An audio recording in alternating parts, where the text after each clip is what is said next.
You say you know what love is, but I swear you never seen it in your life.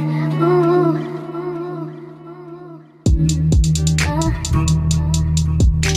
I swear you never seen it. Hey loves, it's Dakota here and I'm back with another video. As you guys can tell by the title, I'm going to be showing you how I take down my box braids.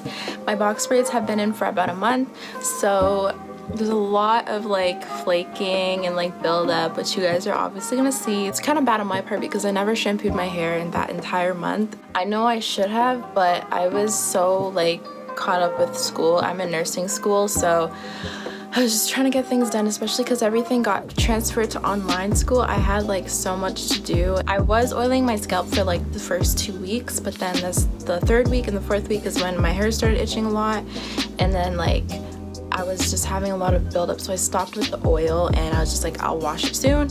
So I finally washed it. As you can tell, I took them out and you guys are gonna see the detangling process, how I wash my hair, and what else, and the styling process as well. So stay tuned. Make sure that you comment if you have any questions. Subscribe to my channel if you haven't already, because your girl's on her way to 400 subscribers. And like this video, I think I missed that part. Like this video as well, and let's get into it.